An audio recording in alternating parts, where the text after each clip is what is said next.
So this is my P1S 3D printer, and if we have a look around the back,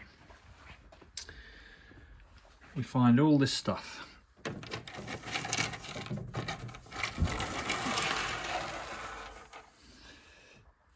This is known as poop.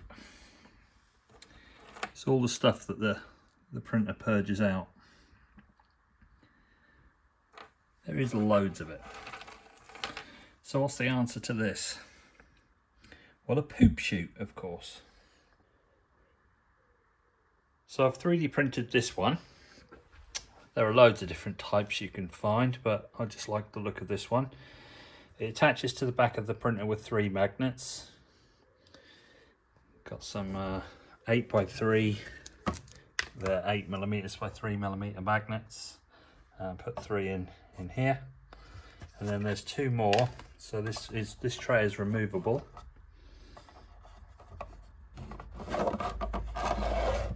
And there's another magnet down there.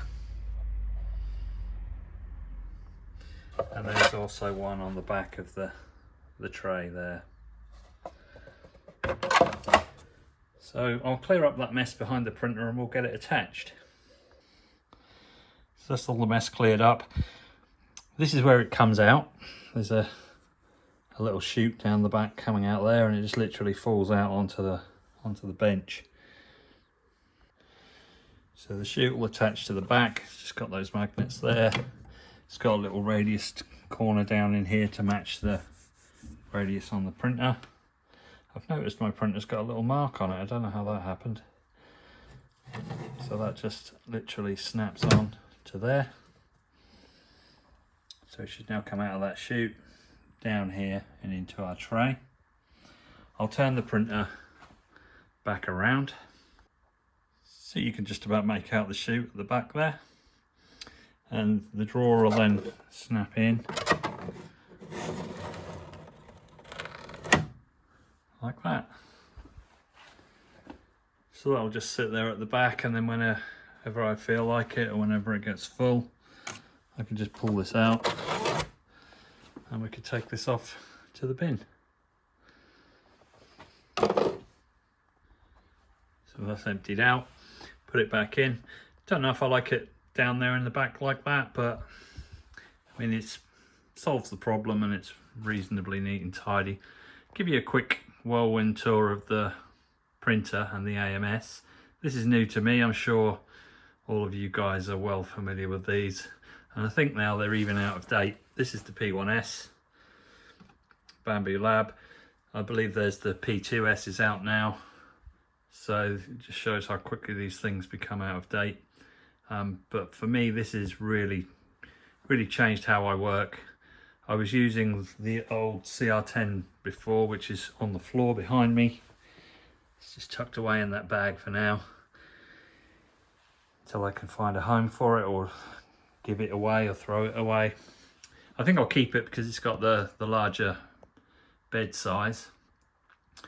So the main difference with this is it's enclosed, so that should solve some problems with like drafts, although they don't recommend enclosures for PLA, and I mainly print in PLA, but I find it works fine enclosed. Absolutely brilliant. It's really fast. It's a new concept, new to me. I'm sure it's old to you guys. So this is a Core XY printer, whereas the old CR10 was known as a bed slinger. The old one, the bed would literally move backwards and forwards, shaking your part around as it did it. This thing stays pretty much perfectly still, and it's the print head that moves in the x-axis across and the y-axis front to back, I think. And the bed only moves on the z-axis, which is the vertical axis, and that only moves by a tiny fraction on each layer, say 0.2mm for each layer. So your part is much more steady as you're 3D printing, so you should get better quality parts. And the head can move much faster than the bed, so the printing speed is phenomenally fast. It's really good. The bed itself, you can see it's really thick, so you're not going to get any problems with the bed warping like the old CR10. Just had a very thin bed, and the glass on it would be bowed. We'd have all sorts of problems. Bed adhesion. This is a textured build plate, so that's another improvement. The filament sticks really good to this, so no more messing around with glue stick or hairspray or even taping the parts to the bed like I used to do. This thing just sticks, certainly with the PLA that I've been using. It has a light inside. You can see we're getting a bit of reflection there. There's also a little camera up here so I can watch the prints remotely. Camera's not very good, it's pretty low quality, but it does at least allow me to view the prints remotely, which is a sort of peace of mind. The AMS on top, I haven't got any great colours loaded in right now. I've got grey here, it's a standard bamboo basic grey, which is what I printed the poop chute out of. Then I've got white, and then this is support for PLA, and then I've got an old roll of the Iono black in there, which I'm just trying to use up. But I can load 4 different colours into there. You see I've got a roll of red sitting in the dryer at the moment, and that allows you to do multicolour prints. I can do parts that are 4 different colours at the same time without having to change the filaments. It will just automatically change them over for you. I find it works quite well. It's very slow when you're doing that, and that's when you get a lot of that poop coming out of the back. This is the old AMS, the first version, I believe. So this is not the AMS2 that has a built-in dryer, so there's no dryer on this. I've made these desiccant holders. I just downloaded them, printed them out, put the humidity sensor meter in there, saying 23% humidity at the moment.